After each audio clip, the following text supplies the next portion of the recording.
No nosso último encontro, na semana passada, nós abríamos aí o capítulo 2º, né, sobre a celebração sacramental do mistério pascal. Para falar então sobre quem celebra, como celebra, e portanto a linguagem simbólica, né, dos sacramentos. E dentro do modo da celebração, nós dedicávamos um comentário assim mais extenso, né, sobre o anúncio da palavra dentro das celebrações, e particularmente dentro da Santa Missa, e como um desdobramento do anúncio da palavra, a gente continua de onde nós tínhamos parado semana passada, que é o canto e a música. É a palavra, ainda assim, é a palavra entoada, né? É a palavra cantada. Principalmente na Santa Missa, nós não temos exatamente só a possibilidade de cantar a fé, no sentido de expressar a fé por meio de composições próprias, né? Enfim, de harmonias e tudo isso. Existe uma parte da missa que literalmente nós cantamos a missa. Cantamos o texto previsto para a celebração da missa. E não exatamente na missa. Existe dentro do repertório litúrgico essa distinção, né, entre o ordinário da missa e o próprio da missa. O ordinário da missa são as partes fixas, né, que, bom, nesse sentido, são musicalizadas e tudo isso, mas o texto é invariável. Ato penitencial, glória, santos, Agnus, né, o cordeiro. Esse é o ordinário da missa. Faz parte do ordo missae, né? Quer dizer, essas partes são fixas. Não, nesse sentido, a gente canta o texto e não exatamente qualquer outra coisa. Agora, existe também um chamado próprio da missa, que são aí de fato, né, as partes variáveis de acordo com o tempo litúrgico, com a especificidade daquela missa, né, ou daquela celebração particular, daquele dia. Entrada, introito, a aclamação ao Evangelho, que pode ser, em geral, é o Aleluia, mas é suprimido, por exemplo, no tempo da Quaresma, dá origem a outras aclamações, como a gente tem escutado agora durante o tempo da Quaresma. O canto de preparação das ofertas, né, o ofertório, o canto de comunhão, o canto de saída, né, quer dizer assim, a despedida. Cada uma dessas partes tem possibilidade de ser variável. Aliás, deve ser, conforme a diferença mesma dos tempos litúrgicos, da missa celebrada e assim por diante. Depois, isso é uma outra formação, né, a parte mais voltada exatamente para o pessoal que lida, né, com o canto litúrgico, com a música dentro das celebrações e da Santa Missa de forma mais específica. Mas aqui só uma observação para nós dizermos que, por meio da música, aquilo que nós já comentávamos no encontro passado, também se expressa aquele caráter comunitário, de um sujeito comunitário da Assembleia, que cantam, né? Ou repartindo vozes, atentos, ou repartindo vozes no sentido de alternando-as, ou repartindo vozes no sentido de harmonizando-as, quer dizer, fazendo coisas diferentes dentro da mesma composição, e por isso mesmo mostrando a variedade dos indivíduos, seja dos instrumentos, seja dos cantores, e por isso uma variedade que produz ainda assim uma unidade bonita.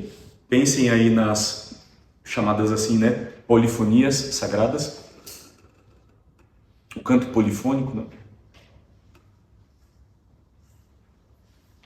Então, por meio da música se manifesta esse sujeito comunitário, que canta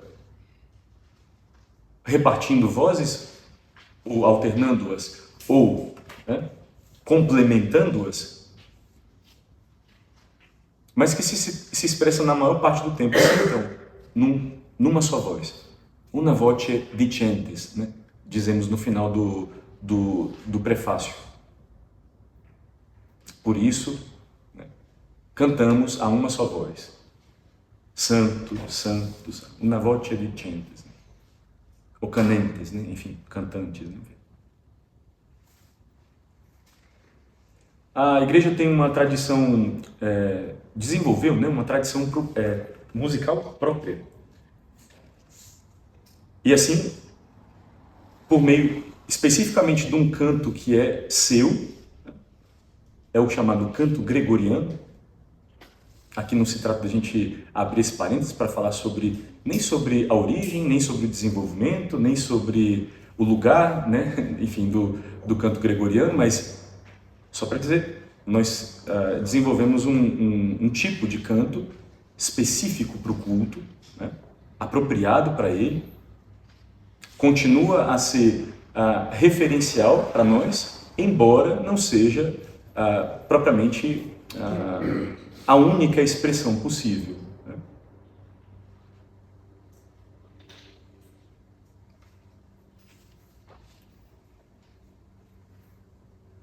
O canto e a música, portanto, dentro das celebrações, são esse outro modo de nós expressarmos a palavra e a nossa resposta, portanto, à palavra de Deus que nós ouvimos. Um outro tipo de linguagem que nós vemos no culto e nas igrejas em geral são as imagens sagradas, né? Os ícones, enfim. São Paulo, na carta aos Colossenses, capítulo 1, versículo 15, diz: Ele é a imagem do Deus invisível, o ícone, né, em grego. Dizer, nele, e assim o prólogo de São João diz também, né? O Verbo se fez carne, habitou entre nós, nós vimos a sua glória. Nele, portanto, que existia desde sempre voltado para o seio do Pai e que agora se deixou ver e que agora se manifestou, se revelou, nele nós vimos a Deus, conhecemos a Deus. É esse o mistério, não, da encarnação. Assim, portanto, se o mistério eterno de Deus, que é espírito, é imaterial, se fez tangível, visível, exprimível de uma forma humana, me digam se essa é a lógica da encarnação, se essa é a lógica que Deus mesmo assumiu, qual é o problema com essas expressões aqui? Então aí nas paredes, né, os quadros com a representação da Via Sacra, com as imagens, portanto, dos mistérios, né, das estações da paixão do Senhor, vão colocados nas igrejas, né, vão colocadas as imagens dos santos, ícones vivos do mistério de Cristo. É a graça de Jesus Cristo, né, o Santo. É a graça de Deus, o Santificador, junto com o mistério da liberdade humana, junto com a personalidade, enfim, junto com a liberdade daquela pessoa que se colocou à disposição e amou a Deus e se deixou configurar, portanto, pelo caminho que Deus a quis conduzir. É isso que nós veneramos, não? São os nossos irmãos mais velhos na fé. Apontam para nós qual é a nossa vocação última. A carta de São Paulo aos Efésios diz, capítulo 1, diz: nele, em Cristo, Deus Pai nos escolheu desde antes da fundação do mundo para sermos santos e irrepreensíveis no amor. Pois bem, neles, nessas imagens, não, dos santos que nós veneramos, vão os nossos irmãos mais velhos na fé, aqueles que combateram o bom combate da fé e amaram a Deus de todo o coração, né, nessa vida, que receberam o prêmio, né, prometido e, portanto, cumpriram na própria vida a base da disposição, né, da abertura à graça de Deus, cumpriram na própria vida o máximo ideal, a máxima vocação de todo ser humano: unir-se definitivamente a Deus, ser santo. Então, à medida em que evidenciamos, não, essas testemunhas vivas de Cristo e do seu amor, cada um com uma particularidade, com uma história, num momento determinado do tempo, né? Enfim, cada um de um modo, mas à medida em que evidenciamos, por meio, digamos, desses indivíduos diferentes, já dizíamos assim, e portanto, do mesmo modo como num mosaico, né? Com pedras de tamanhos diversos e com cores diversas, elas reunidas colaboram para manifestar uma única imagem. Pois bem, os santos de todos os tempos, de todos os lugares, cada um a seu modo, cada um com a sua particularidade, no seu tempo, etc., compõem uma única face, uma única imagem: Jesus, a imagem do Deus invisível. Colossenses 1,15. No fundo, o processo da nossa conversão e da nossa santificação não é outro senão um processo de cristificação. Quem quiser me seguir, renuncie a si mesmo, tome sua cruz cada dia e me siga.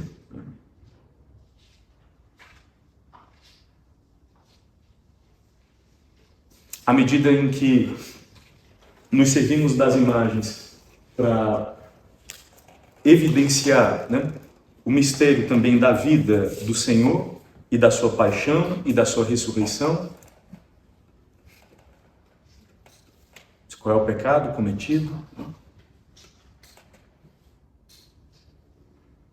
Então, a iconografia cristã, o fato de nós nos servirmos das imagens, nos faz usar, então, uma linguagem humana, que é a linguagem dos símbolos, é a linguagem material, né?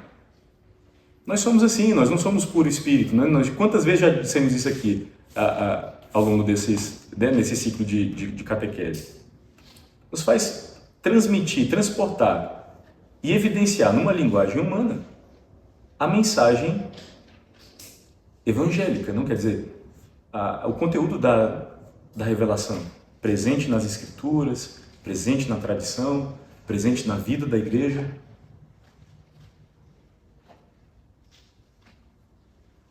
Ao longo dos séculos, precisamente as imagens, as pinturas sagradas, enfim, né? E tudo isto visual foi chamado, inclusive, dentro das igrejas, dos templos, né?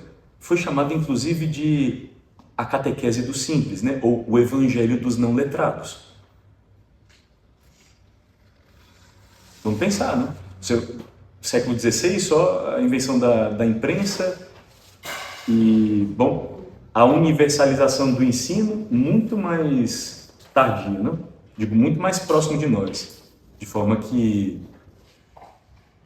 na maior parte, né, do nosso arco temporal da história do cristianismo, nós não temos exatamente as pessoas sabendo ler ou tendo, né, um códice bem fechadinho, né, com a palavra de Deus ou com os escritos dos santos ou o que seja, né?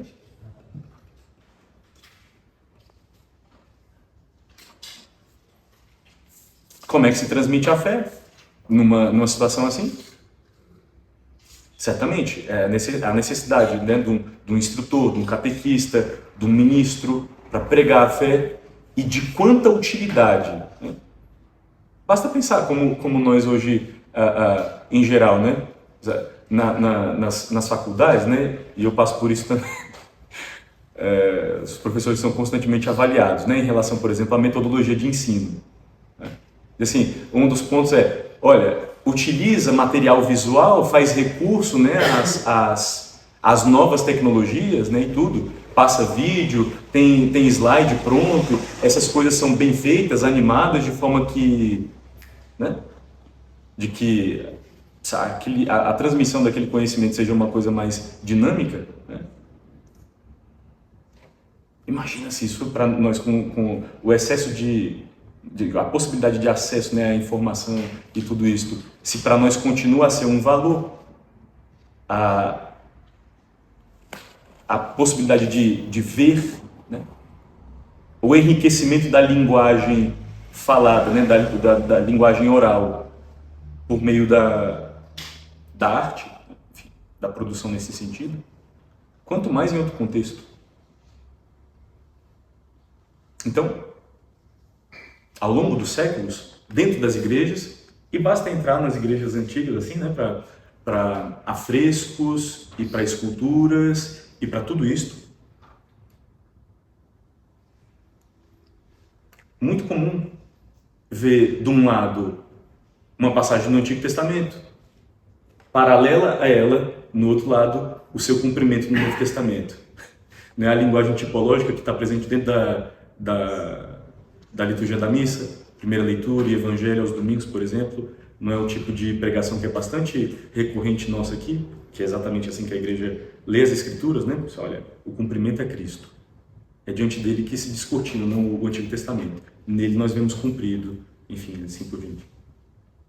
Muito comum encontrar assim. Na Basílica do Papa, na Catedral de Roma, que é a Basílica do Latrão, por exemplo, várias cenas, né? Enfim, só para dizer, então, numa palavra, resumindo, que ao longo dos séculos, essa arte cristã, né, se desenvolveu em muitos sentidos, visual, plástico, cênico também, para dar lugar e possibilidade à transmissão da fé por meio de uma linguagem humana bastante acessível e bastante apta à transmissão da fé, que é arte. Imagem, escultura, cena, enfim.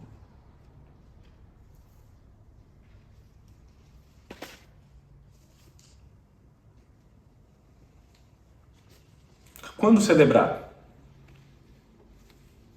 Aqui é uma pergunta sobre o tempo litúrgico, né? Nós temos um ritmo sagrado. É bom pensar que, entrando na nossa história, o Filho de Deus, ao mesmo tempo início e meta da história, abriu já neste tempo, no Cronos, né, um novo significado para ele, que não é exatamente só o do decurso do tempo, o mero passar, né, do tempo e da história, senão que um contínuo progredir para a sua meta. E ao mesmo tempo, esse tempo cronológico é fecundado pela graça de Deus e feito lugar, digamos, né, do encontro com Deus. É tornado assim um kairos, né? Um momento oportuno para receber a graça, para deixar-se abrir por Deus e a Deus, e dentro do Cronos, né, dentro do nosso tempo vital, dentro do nosso tempo de cada dia, vivemos uma experiência que é já de eternidade. E rompendo na história, o eterno de Deus, portanto, eleva a história e dá um novo significado ao passar do nosso tempo humano, individual e coletivo. E por isso também, nesse sentido, a igreja estabelece um ritmo de vida também, de celebrações. É o chamado calendário litúrgico, ou tempo litúrgico.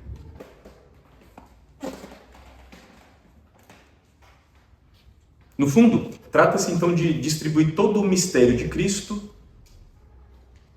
pelo decorrer de um ano civil. Não exatamente coincidindo, né, o início e o fim, mas no decurso de um ano, distribuir todo o mistério de Cristo. comemorando, portanto, desde a preparação da sua vinda até a sua encarnação, os mistérios da sua infância, da sua vida oculta, e depois o início do seu ministério, a sua pregação, os seus atos, os seus sinais, a sua paixão, morte, ressurreição e ascensão, o envio do Espírito Santo e o tempo novo aberto, que é o tempo da igreja. É tudo isso que nós comemoramos dentro, do ano litúrgico, ao longo do ano litúrgico. O centro do ano litúrgico, certamente, o centro da história, é precisamente o momento em que ela se abre para a eternidade de Deus e é fecundada por ela. Qual é o centro da história? É o mistério pascal do Senhor. É a sua paixão, morte e ressurreição. E assim, portanto, o centro do ano litúrgico é a solenidade da Páscoa, com o tríduo sagrado que a prepara. É o centro do ano litúrgico, não? A Páscoa, com o tríduo sagrado que a prepara.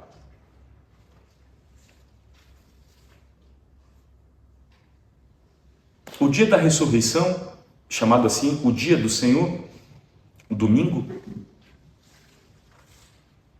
sendo, como nós já meditávamos lá na primeira parte do catecismo, sendo uma recapitulação do primeiro dia da criação, no sentido de ser uma recriação, não só do homem, mas de todo o universo, de toda a história, é também uma recapitulação e um avanço do chamado sétimo dia, Shabat, e portanto ele é ao mesmo tempo o primeiro dia da semana, lembram-se, nos relatos dos evangelhos, evocando então esse primeiro dia da criação, é uma nova criação, ou o dia depois do sábado, para dizer que a antiga economia e a antiga lógica foram superadas numa nova economia, numa nova aliança. O dia depois do sábado, quer dizer, o sábado ficou para trás, e ele é ao mesmo tempo também o chamado oitavo dia. Opa, a semana tem 7 dias, porque é chamado oitavo, é um dia novo. Nele irrompe uma novidade, dentro da história e dentro de cada ser humano, que é a novidade de esta vida e de cada ser humano terem sido transportados, elevados a uma condição nova, que é a condição da vida de filhos de Deus e a condição de uma vida ressuscitada nele. A ressurreição de Jesus é o ingresso num novo tipo de vida, é a inauguração de uma nova vida glorificada, não o retorno à mesma vida biológica. E, portanto, o domingo também é chamado assim o oitavo dia, não só o primeiro dia da semana dentro dos evangelhos, não só o dia depois do sábado, mas é também chamado o oitavo dia. É um dia novo, nesse sentido, não? Com absolutamente um significado, e uma consequência absolutamente novas, inéditas, que ao mesmo tempo, sem existir na lógica do tempo desse mundo, que a nossa semana tem um ritmo de 7 dias, quando a gente fala sobre um oitavo, a gente está falando sobre uma quebra dessa lógica, E ao mesmo tempo, portanto, então, sendo uma quebra dessa lógica, uma novidade em relação a ela, nos aponta um dia sem fim, para o qual nós todos fomos feitos. Um hoje permanente. A vida eterna, não?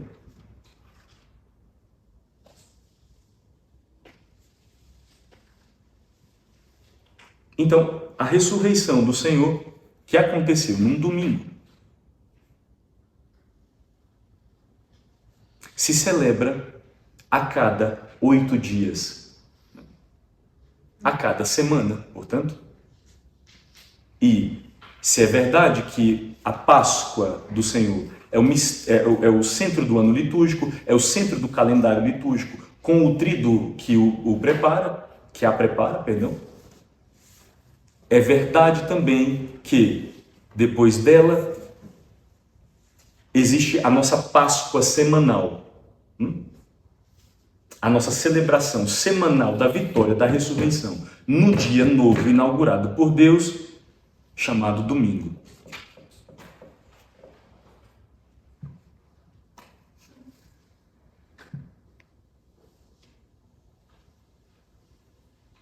Vamos abrir um parênteses aqui para o Papa Francisco, na Desiderio Desiderave, números 64 e 65. Diz assim o Papa, vou aproveitar para tomar um pouco.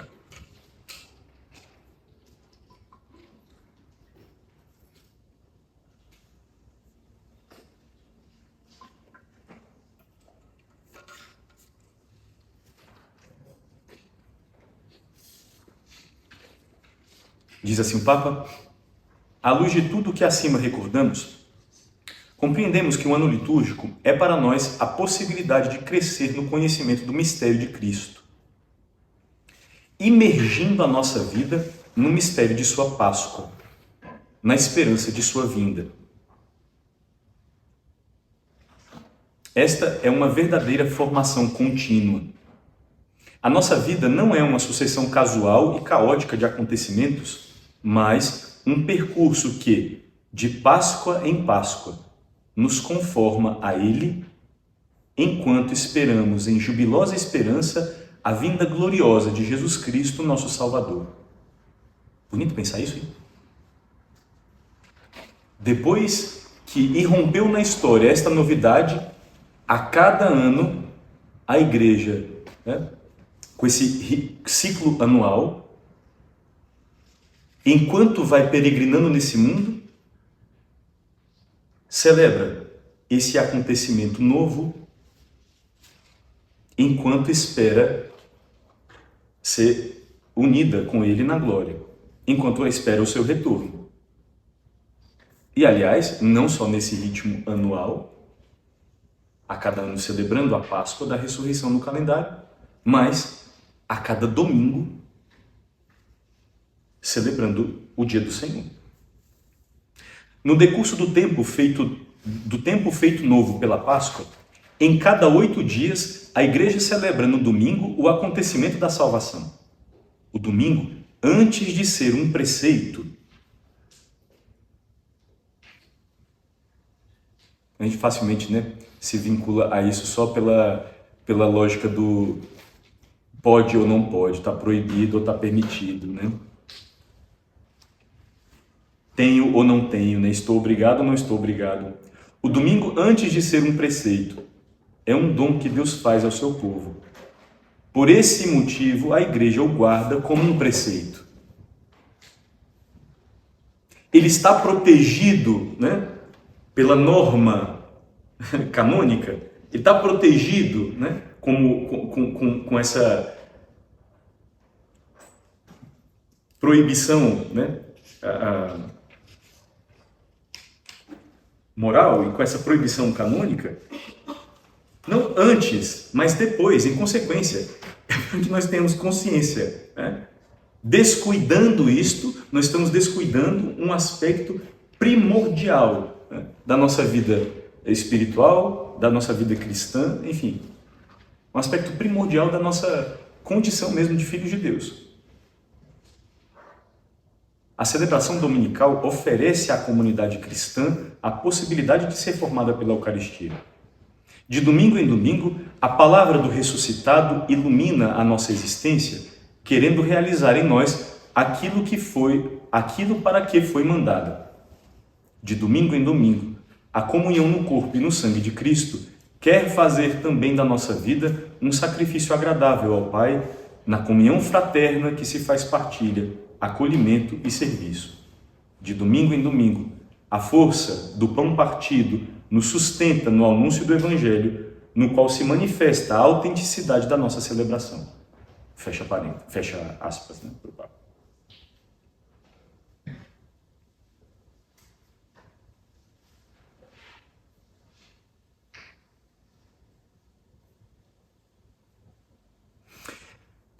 Quando a Igreja celebra o mistério de Cristo ao longo do ano litúrgico,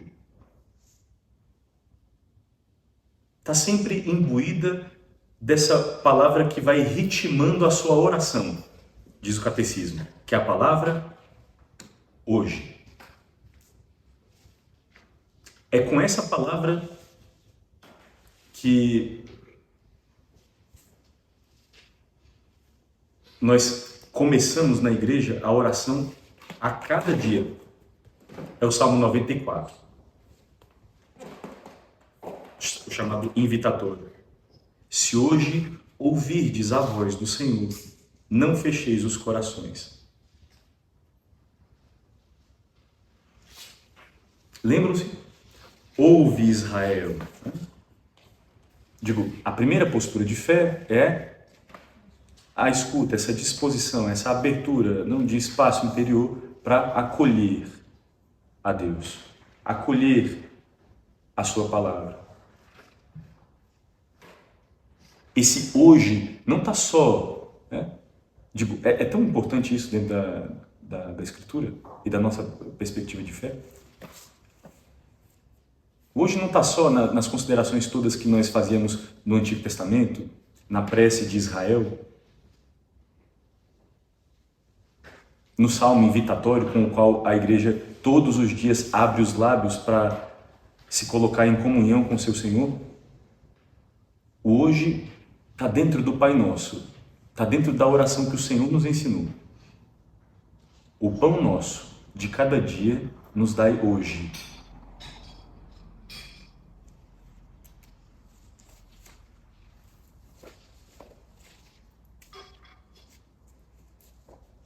Hoje, portanto, essa palavra que vai ritmando a nossa oração e a nossa vida litúrgica é uma espécie de categoria teológica, né? Nós temos outro tempo na vida? A não ser o hoje? Então, a categoria teológica e existencial, né? O que nós vivemos está atrás de nós, não volta. O futuro está diante de nós como uma promessa, como uma perspectiva, não como uma certeza. O único tempo que nós temos, exatamente falando, e mais ainda, o agora, né? E por isso é tão forte esse chamado, né, do Salmo 94. Se hoje ouvirdes a voz do Senhor vosso Deus, não fecheis, não endureçais os vossos corações. É uma instigação, né, a essa abertura vital, essa abertura existencial.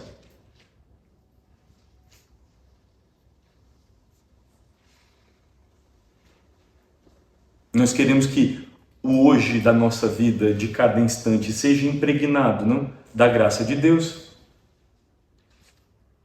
E isto ritmado na oração da igreja, de cada dia,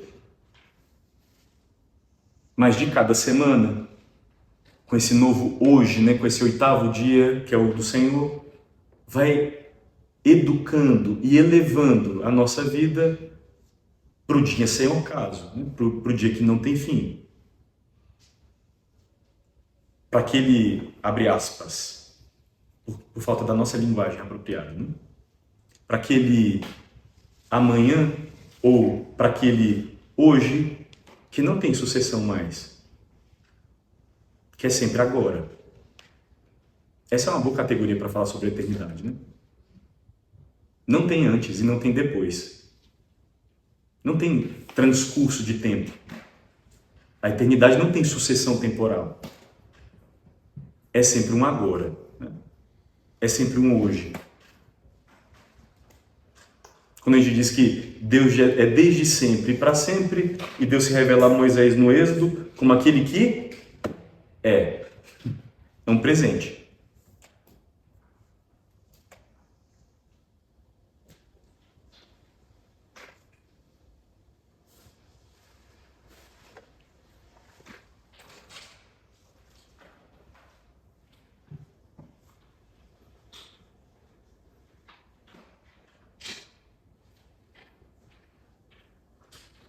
O ano litúrgico, portanto, nos vai imbuindo, né, dessa percepção de que a eternidade de Deus, o reino de Deus entrou na história humana, entrou no nosso tempo, e por isso o decurso exatamente do nosso tempo e da nossa vida vai sendo santificado, né, pelas festas do Senhor.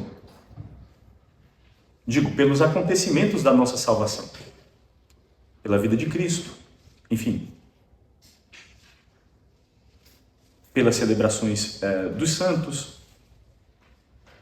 e quantas outras coisas, não? Mas tudo isto que está presente no ano litúrgico, no calendário litúrgico,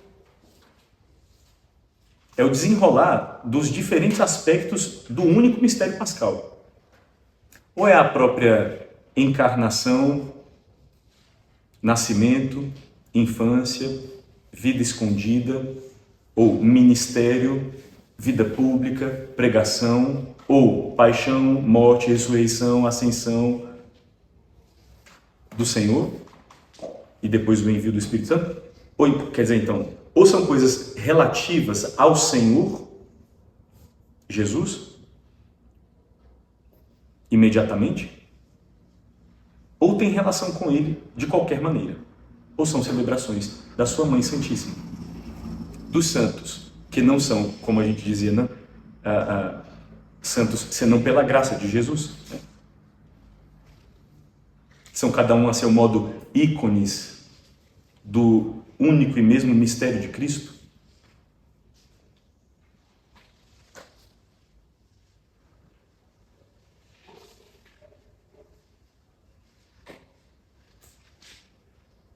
Então, quando nós celebramos, né, os santos, seja a Virgem Maria, seja os mártires, seja os outros santos dentro do calendário, nós não estamos fugindo de Cristo, senão nós estamos evidenciando a riqueza da graça de Cristo nos seus aspectos diferentes, né?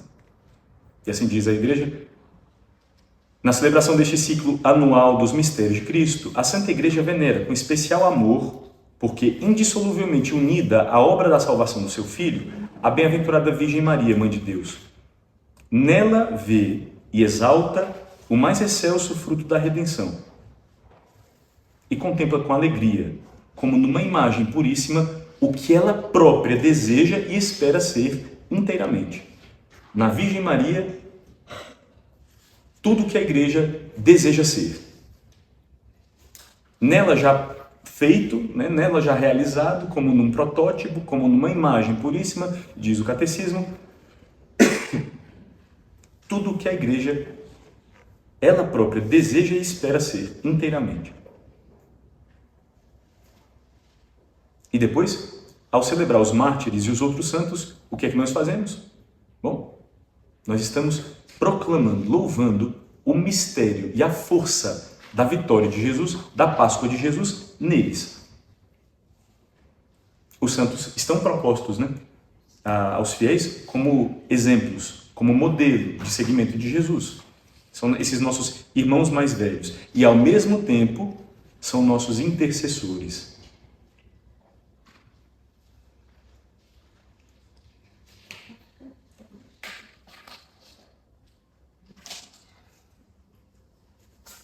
A liturgia das horas. A gente falava aqui sobre o modo como o mistério de Deus entra no tempo, como como o hoje, né, é categoria ao mesmo tempo teológica, espiritual, mas é categoria existencial também, né? Isso dá pano para manga, né? Para a gente conversar, mas o ponto aqui não é tanto esse. A Igreja, então, imbuindo não só o ciclo anual, é o calendário, né, é o ano litúrgico, não só o ciclo semanal, a nossa vida é ritmada, portanto, né, pela celebração da ressurreição do Senhor a cada domingo, mas ritmando o compasso de cada dia. O pão nosso de cada dia nos dai hoje, nosso Senhor nos ensinou a rezar. Então, não só o ano, não só tempos dentro do ano, né? Tempo do Advento, tempo do Natal, tempo comum, tempo da Quaresma, tempo da Páscoa. não só a cada a cada 8 dias, né, a cada semana, senão a cada dia e dentro do dia várias horas por dia, ao dia, eleva a Deus, transfigurando o decurso do tempo, da história, do Cronos mesmo, da história, transfigurando e elevando o tempo, eleva a Deus em cada hora, de maneira ininterrupta, no mundo inteiro, um louvor, uma intercessão, uma adoração, uma súplica incessante, cumprindo o mandato do Senhor. Rezai sempre, sem cessar, sem desfalecer. A igreja é o corpo místico, não? A igreja, a esposa, presente nesse mundo, atentos. O Cristo total, então, cabeça e membros. Ele que, como diz São Paulo na carta aos Romanos, derramou sobre nós o seu Espírito, que nos faz dizer Abá, ó Pai, e que faz surgir em nós a oração, porque nós não sabemos o que pedir, nem como pedir, é o próprio Espírito que vem em socorro da nossa fraqueza, da nossa necessidade, diz a carta aos Romanos. Ele mesmo, portanto, então, derramando sobre nós o espírito de oração, olha que abertura tão interessante depois para a nossa quarta parte do catecismo, que é sobre a oração cristã. Derramando sobre nós, portanto, esse espírito de filhos, que nos faz entrar em relação viva com o Pai, vai presente nos seus membros, na igreja, no mundo inteiro, é a sua esposa, que como corpo místico presente na história, nos seus membros dispersos pelo mundo inteiro, em vários fusos horários, né? De maneira incessante e ininterrupta, cumprir, né? Elevando e transfigurando o tempo, cumpre o mandato do Senhor de rezar sempre, sem cessar, sem desfalecer, santificando, né? Oferecendo, adorando, louvando, intercedendo, etc. A liturgia das horas, ou chamado ofício divino, é a oração pública da igreja. A ela estão obrigados, né? Bom, os monges e monjas, os religiosos, os sacerdotes. E ela pode ser rezada absolutamente por todos os fiéis. Tem aqueles que estão obrigados por ofício e no fundo, ela é um tesouro, né, e uma riqueza espiritual para toda a igreja, para todos os fiéis.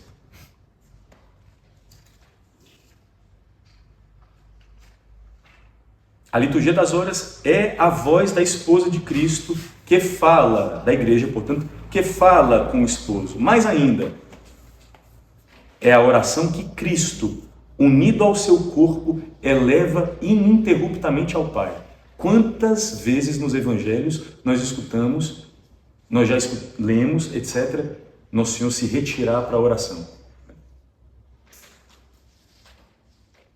Continua nessa terra, rezando ao Pai, nos seus membros, por meio deles, junto com eles.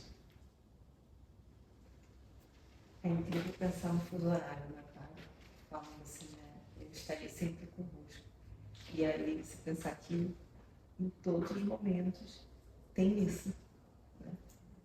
Tem missa e, ao mesmo tempo, nesse sentido aqui da liturgia das horas, absolutamente em todos os lugares e em cada tempo cronológico, do modo como nós dividimos, portanto, essa sucessão de tempo nesse mundo, em cada tempo, né? A igreja vai ali nos seus membros, elevando a Deus, então, o início do dia, o decurso do dia, as fadigas do dia, o declinar do dia, enfim, tudo.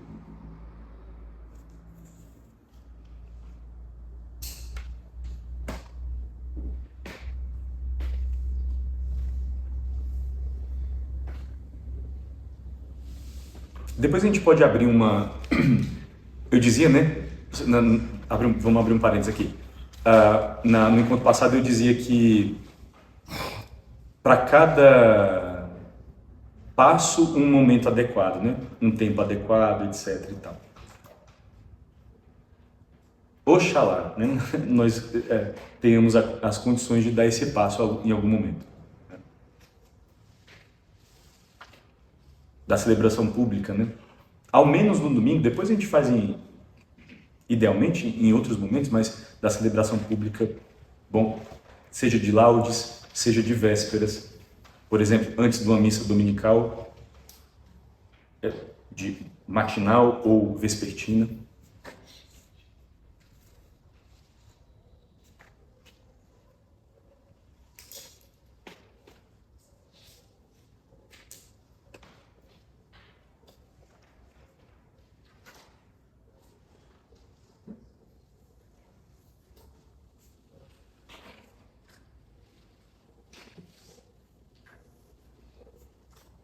Onde celebrar?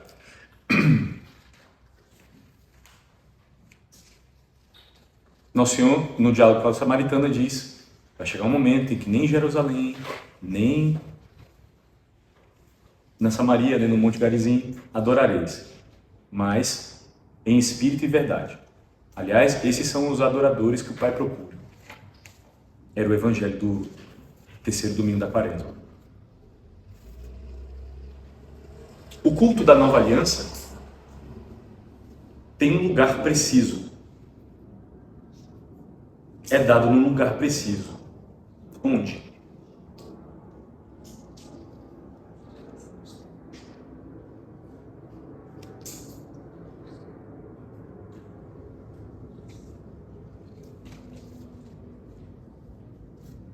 Na alma de Jesus. No corpo de Jesus. O culto da nova e eterna aliança tem um lugar preciso. A alma de Jesus, o corpo de Jesus. Ele é o templo vivo da glória de Deus. Não? Essa é a força do grego do prólogo do Evangelho de São João. O Verbo se fez carne e habitou entre nós. Nós traduzimos assim, né, no português, mas o grego é skenos en remin.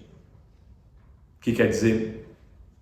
A palavra, o verbo neskenó é o mesmo lá do Êxodo para falar sobre o modo como a tenda da reunião, que é o primeiro santuário de Deus, a primeira habitação de Deus no meio do seu povo no Antigo Testamento, o modo como ela foi erigida, o modo como ela foi armada.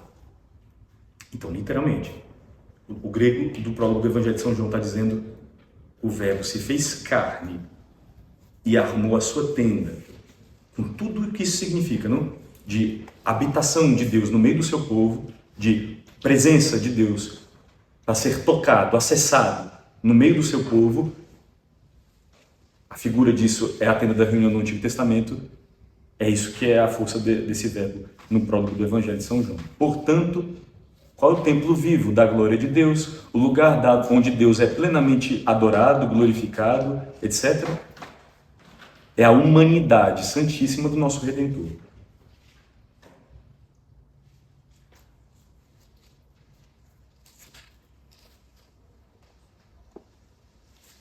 Hoje, inclusive essa é a liturgia, essa é a primeira leitura da missa de hoje, né?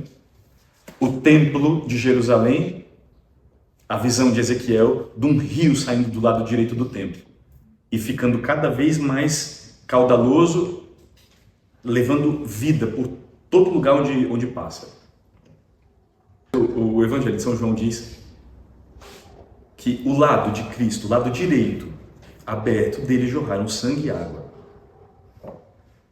O livro do Apocalipse diz que diante do trono do Cordeiro, que está imolado e em pé, ou seja, ressuscitado, é o verbo no grego, estar em pé. Diante do trono corre um rio, né, de vida, de uma água cristalina. Aquele que crê em mim, rios de água viva jorrarão do seu interior. E lembram do diálogo com a samaritana, não? Se tu soubesses quem é que te pede de beber, tu é que me pedirias, e eu te daria água que jorra para a vida eterna. Pois bem, o templo de Jerusalém, né, da profecia de Ezequiel, de hoje cedo, na verdade, é uma figura, é uma imagem do corpo ressuscitado de Jesus, né? Aliás, do corpo morto, dessa oferenda da cruz, de onde nos vem salvação e vida eterna, de onde nos vem essa torrente de graça, na qual nós todos somos reconciliados com Deus, e depois sim, o corpo ressuscitado de Jesus é o lugar de onde brota, né, a vida eterna para nós, a vida espiritual. À medida em que nós somos incorporados a Ele pelo batismo, nós recebemos em nós o seu Espírito, que nos faz suas moradas, né? Templos vivos. Cada batizado é assim, né? Se está em estado de graça, templo vivo da glória de Deus. Opa! Então, o verdadeiro templo, a humanidade do Senhor, a humanidade de Jesus, nós, quando incorporados a Ele, templos vivos da sua glória, quer dizer que é em espírito e verdade, é o diálogo com a samaritana, é dentro de cada pessoa humana, de cada alma humana que vive em amizade, em obediência a Deus, é que Deus é glorificado. São esses os adoradores que o Pai procura.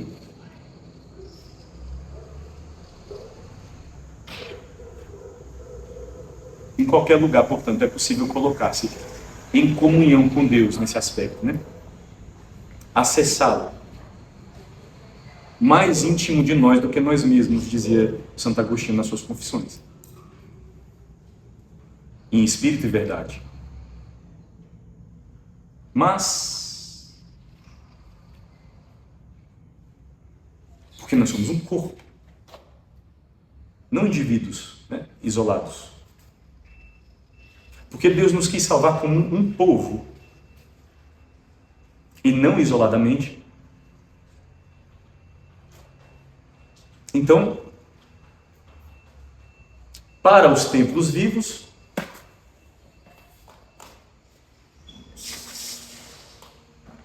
uma casa, né, onde se encontrarem, onde se reunirem,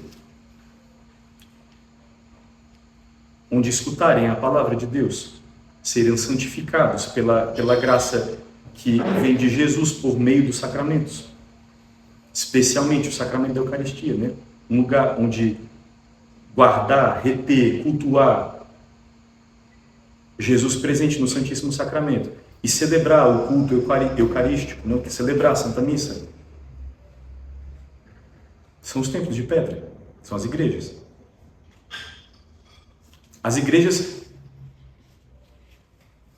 são epifania, vamos dizer assim, aparecimento, manifestação de Cristo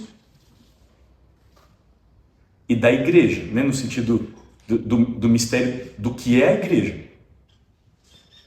Presença de Deus no mundo, presença de Cristo no mundo, da sua voz, da sua graça, da reunião dos seus membros.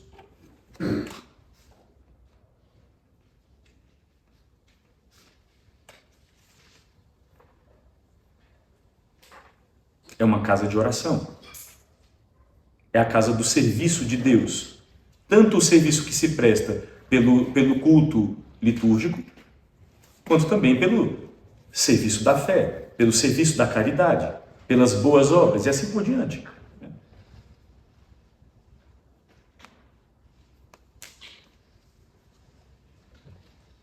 Quer dizer que, se Jesus é a imagem do Deus invisível, Colossenses 1,15,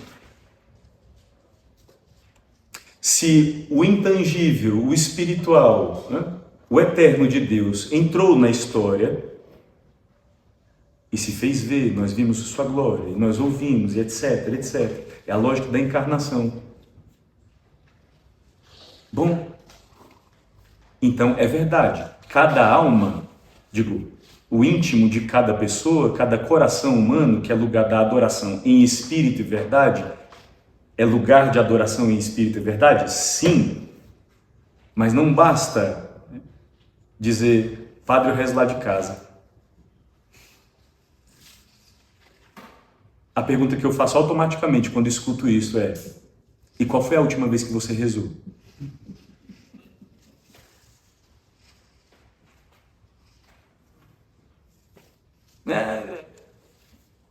Em geral vem uma gagueira, né? Acompanha.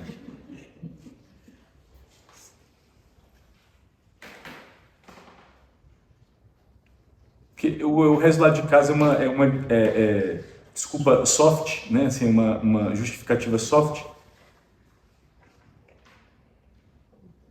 por fato de que, propriamente falando, né? Você não vive religião, não pratica, não exercita. Não só nos atos de culto, nos atos públicos, né, da religião, os atos de culto, mas mesmo inclusive nesse ato interno, singular, a oração, por exemplo.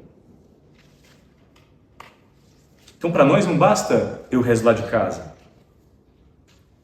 porque, bom, o intangível de Deus é verdade. O primeiro lugar, né, é não ou. Né? O primeiro lugar da adoração de Deus é o íntimo, é o coração de cada ser humano. E sem isto, tudo o que é exterior tende ou corre o risco de ser hipocrisia, falsidade.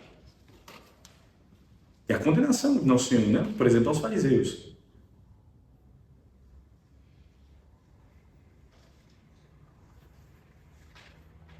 Então, claro, o primeiro lugar da conversão, o primeiro lugar da adoração de Deus, o primeiro lugar, né, da vida nova é dentro, em espírito e verdade.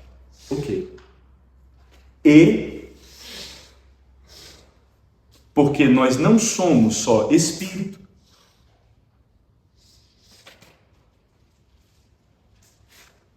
porque nós visibilizamos, né, a nossa vida por meio dos o que nós sentimos, enfim, o que nós amamos por meio dos nossos atos, dos nossos gestos.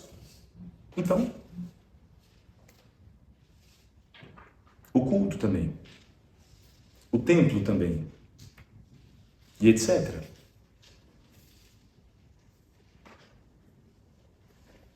Corresponde à lógica da encarnação, corresponde à nossa própria necessidade de externalizar, né, o que nós sentimos, amamos, etc.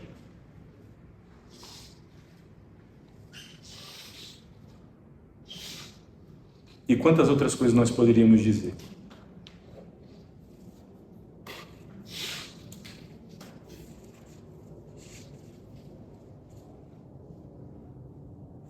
Na igreja, portanto, nesse lugar onde se identifica, né, a presença dessa comunidade da nova e eterna aliança, no templo,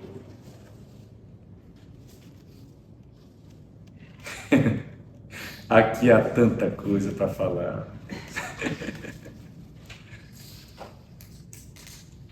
Do mesmo jeito como a igreja desenvolveu ao longo dos séculos uma linguagem para expressar a oração por meio da música, desenvolveu também linguagens, estilos, no plural, arquitetônicos. Tem características diferentes. Não existe uma uniformidade. E nem precisa haver. Agora, é preciso que esteja clara a identidade daquele templo, né? É uma igreja católica, sem dúvida. Não importa se é românica, né, eu digo, se o estilo arquitetônico é românico, se é gótico, se é neoclássico, se é barroco. São diferenças de estilo. Tranquilo. O que importa é que esteja guardada, preservada a identidade. Isso é bom. É uma igreja católica. Ninguém tem dúvida. Olha e sabe, né?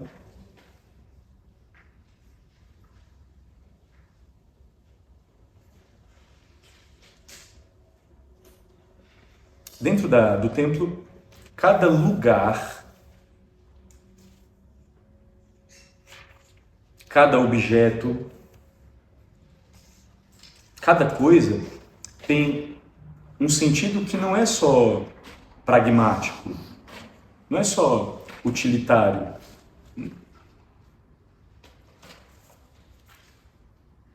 Cada lugar, a disposição dos espaços,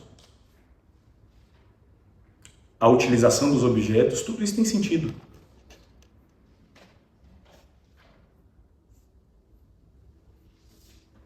Exemplo, aqui a gente não tem, mas a gente vai ter na nova. Um chamado átrio externo, ou nártex, ou galilé, são nomes possíveis. É uma transição, é um espaço de transição entre o mundo externo e o seu bulir, o seu ritmo e o espaço sagrado. Faz pensar sobre o caminho, né, interior de nós todos, da transição, exatamente, né? De, digamos, conversão de uma lógica muito parecida, né, com o mundo, para irmos adquirindo um tanto mais o ritmo, o pensar, né, a lógica e a ação de Deus. Exatamente nesse caminho, nesse lugar que é essa transição, que evoca também, por exemplo, então, esse trânsito, né, de conversão. Ali vai a porta da igreja, né? Eu sou a porta. Né? É Jesus quem diz isso no Evangelho de São João, capítulo 10. Eu sou a porta das ovelhas. Opa. Então, passar... Por que a igreja abre portas santas, né, nos jubileus? Bom, a gente pode ir a Roma passar pela porta santa. O que é isso? Né? Nosso Senhor se identifica assim, né? Usa essa imagem para falar, é por meio dele, é passando através dele, né, que nós entramos em comunhão com o Pai. Então, a transição, né, do espaço de fora para o espaço de Deus, para o ambiente sagrado, se dá por meio de Jesus Cristo. Já visitaram igrejas assim, mais antigas, né? Imagino. O que a gente costuma encontrar bem no fundo da igreja, assim, em alguma das laterais?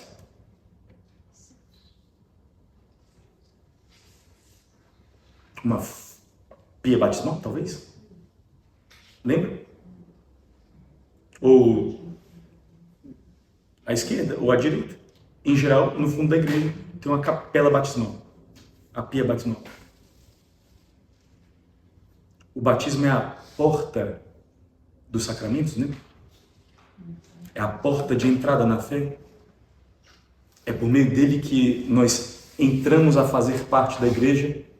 Em geral, é no átrio, na Galileia, né? Nártex, que fica a pia batismal. Deixa eu até olhar essa nossa aqui, se é assim. Em geral, não é regra, mas tem esse sentido. Em geral, a pia batismal um octógono. O 8º dia,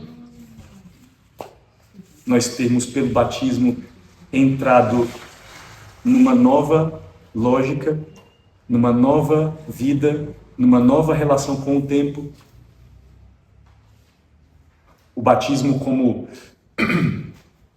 mergulho na morte de Cristo e de São Paulo, nós ressurgimos com ele para uma vida nova, ou seja, é uma participação na vitória da ressurreição, que é chamado também, o dia em que acontece esse evento é também chamado o 8º dia, né? Então, em geral, a pia batismal é um octógono, não é regra, mas que seja assim, tem esse sentido.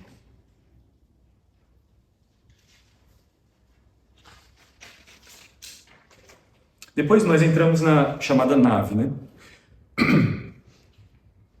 Ou assembleia. Nave, por quê? Porque o substantivo latino navis significa barco, ou barca, no feminino. A igreja é, nesse mundo, a barca de Pedro, na qual Jesus subiu, são os evangelhos, para pregar.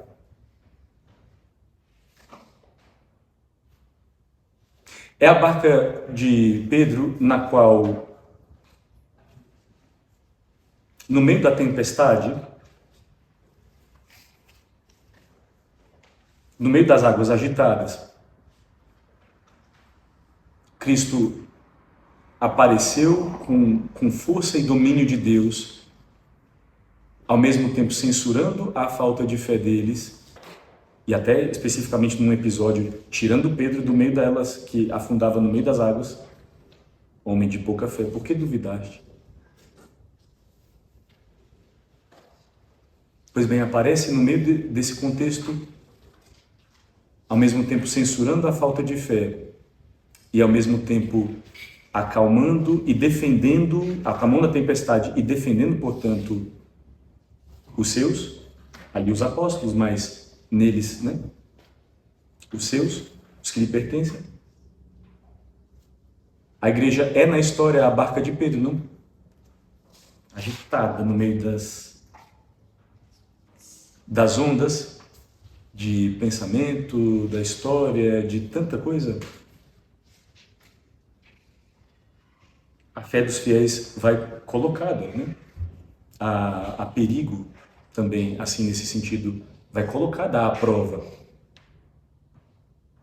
Por quantas questões? E é Jesus quem, no meio da nossa vida,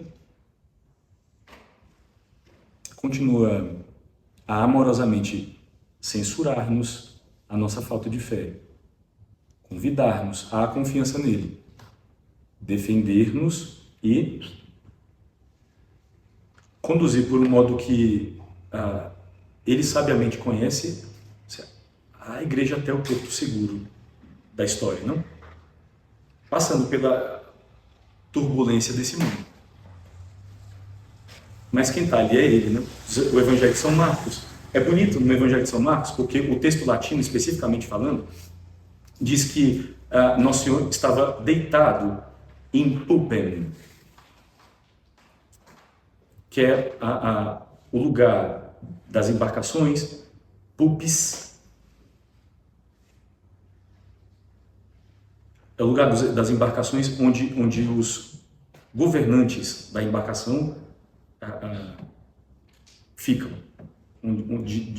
lá de onde eles dirigem, né, a viagem, de onde eles governam o itinerário.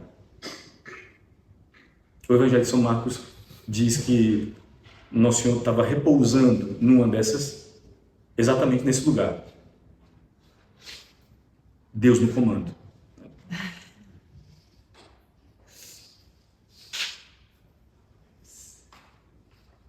Então, a nave, né, a assembleia, é o lugar onde os fiéis se reúnem como um corpo vivo, como uma assembleia convocada para ouvir a palavra de Deus, proclamar a fé, adorar o Senhor e recebê-lo. O chamado presbitério, altar, é esse lugar aqui, né? o conjunto do espaço, presbitério. Claro, faz, ou chamado assim também santuário, pode ser, enfim, mais comum, presbitério. Claro, recebe esse nome, por exemplo, lugar onde o presbítero, né? De onde o presbítero, com um sacerdócio que não é só o comum, o sacerdócio comum dos fiéis. Eu também sou batizado, mas recebi um outro sacramento, que é o sacramento da ordem, que me faz participar de um sacerdócio que nós chamamos de sacerdócio ministerial. Me coloca diante da comunidade como ministro de Cristo, impersonando, né? Agindo na pessoa de Cristo, cabeça e pastor. Pois bem, então, o lugar onde fica o presbítero, né, o sacerdote, e de onde ele preside a assembleia, fazendo as vezes de Cristo, é esse lugar que nós chamamos, então, presbitério. Lembra para nós essa capitalidade de Cristo, dele, da qual o ministro participa.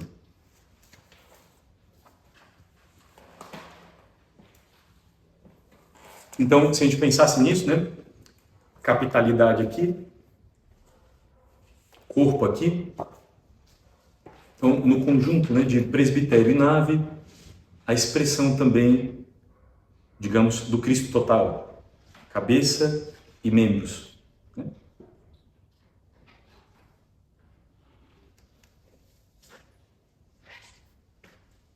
E, ao mesmo tempo, em relação ao sacerdócio, os dois estados da igreja.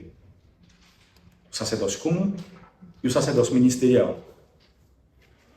Não tem um mais importante do que o outro, são distintos e mutuamente endereçados.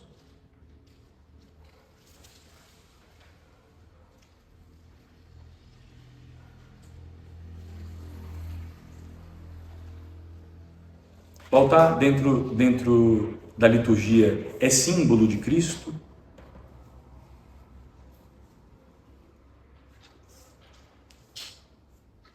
Por quê? Bom, porque o altar da nova aliança é a cruz do Senhor, diz o catecismo. Foi ali onde foi oferecido o sacrifício. É ali que é, então, portanto, o lugar do oferecimento do sacrifício. O altar da nova aliança é a cruz do Senhor.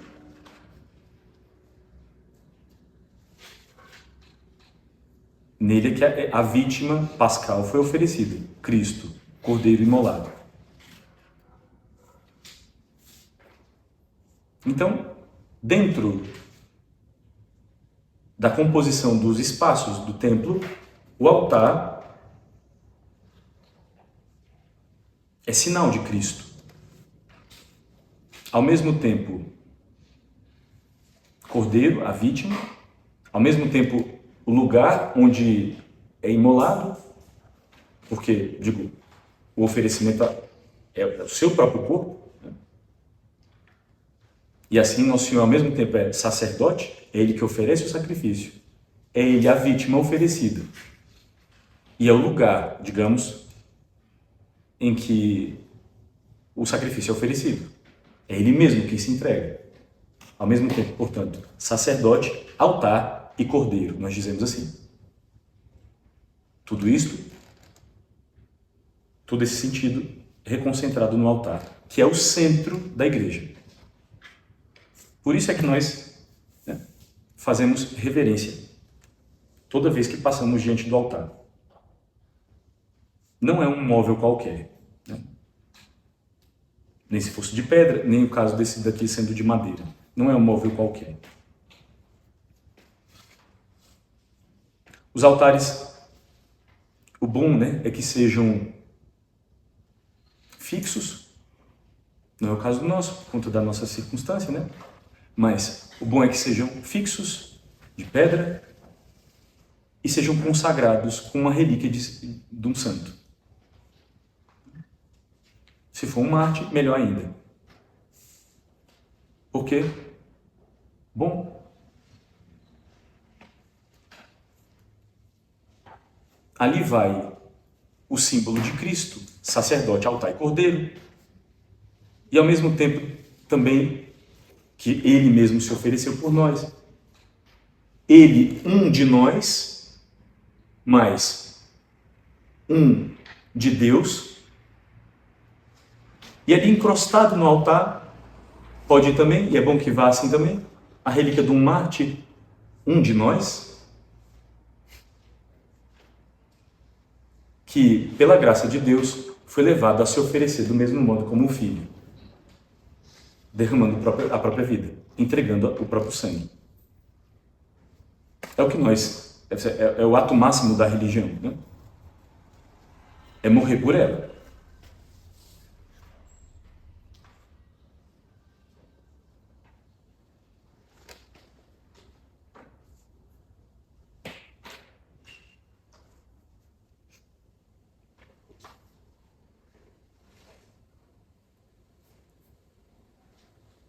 Nós temos o ambão, que é esse, não é um simples púlpito, é um verdadeiro e próprio altar da palavra. É sempre Jesus, né? Palavra eterna do Pai, pão vivo descido do céu.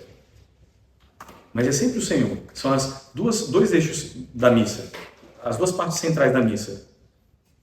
Uma liturgia da palavra, uma liturgia eucarística. As duas precedidas, né, por ritos iniciais, as duas finalizadas, né, concluídas com os chamados ritos finais. Mas as duas partes centrais da missa, liturgia da palavra, liturgia eucarística. Jesus, palavra eterna do Pai. Jesus, pão vivo descido do céu. Aliás, exatamente o que nós queremos proporcionar, né, a partir agora do tempo pascal, com a Léxio Divina às quartas-feiras, é exatamente nós nos darmos a possibilidade de, vivendo esses dois exercícios, um na quarta-feira e um na quinta-feira, irmos tendo a alma formada, né? A vida formada para viver bem a Eucaristia de domingo. Na quarta-feira, Jesus Palavra. 1 hora de oração com o Evangelho do domingo seguinte. É a Léxio Divina, não é a perscrutação do texto sagrado. Jesus Palavra. Quinta-feira, o dia da instituição da Eucaristia, a nossa hora de adoração eucarística, a nossa hora santa. Bom, é lugar de nós estarmos e tempo de nós estarmos, aquela hora também, como diz Nosso Senhor, foste capaz de vigiar 1 hora comigo. É o momento de nós estarmos, então, junto do Senhor. Vivo na Eucaristia.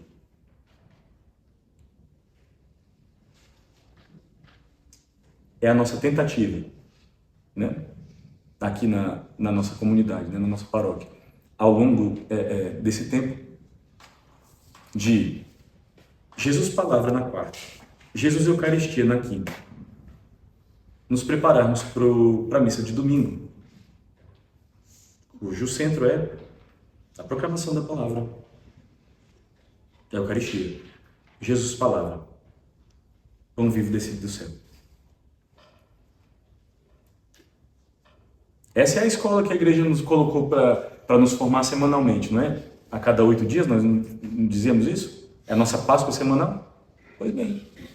E se nós a prepararmos, né? No sentido de a vivermos no domingo de forma mais qualificada, porque nos abrimos, né, ao que essa pedagogia nos coloca antecipadamente, né? Nos permitimos nos exercitar como corpo vivo, como comunidade, como assembleia, para escutar a palavra e deixarmos-nos ser lidos por ela e depois para amar Jesus, estando com Ele presente na sua Eucaristia na quinta-feira. É esse o passo que nós daremos, né? Agora da oitava de Páscoa em diante.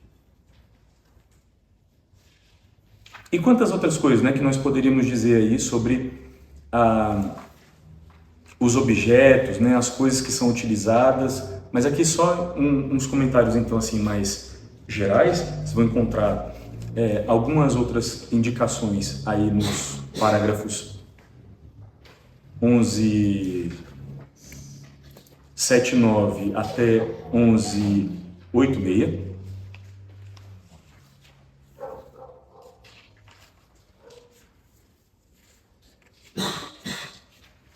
E por último, a última palavra para nós terminarmos o encontro de hoje é: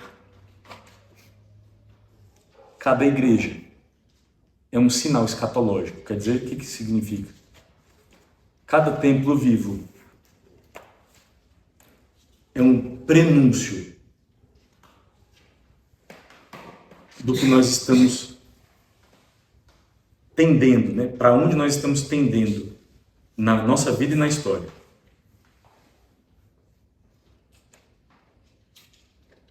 O céu, né? A comunhão eterna com Deus é vista como um banquete de salvação, e é isso que nós fazemos na missa.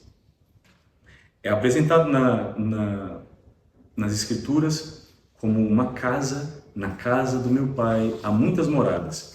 Se assim não fosse, eu vos teria dito. No entanto, vou à vossa frente preparar-vos um lugar, para que onde eu estiver, aí estejais vós comigo. Mestre, nós não sabemos para onde vais. Como é que nós podemos, né, te acompanhar? Como é que nós podemos conhecer o caminho? Eu sou o caminho, a verdade e a vida. Ninguém vai ao Pai senão por mim. Pois bem. Então, a salvação, a comunhão eterna com Deus é lida na Sagrada Escritura como um banquete de salvação, como a casa de Deus, né? A casa do Pai.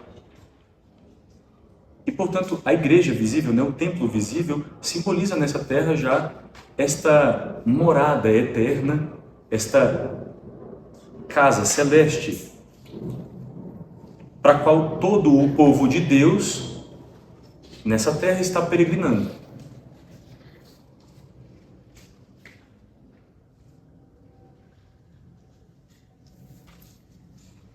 Nós vamos à casa de Deus nesse mundo. Nesse sentido, então, expressando com o nosso tempo, com a nossa oração ali colocada, com o nosso amor, e etc, etc, etc, etc. Expressando que nós desejamos ir à casa de Deus, à morada eterna do Pai, não? Nós nos associamos à sua família nesse mundo, à sua igreja, evidenciando, manifestando que nós queremos pertencer à sua família eternamente.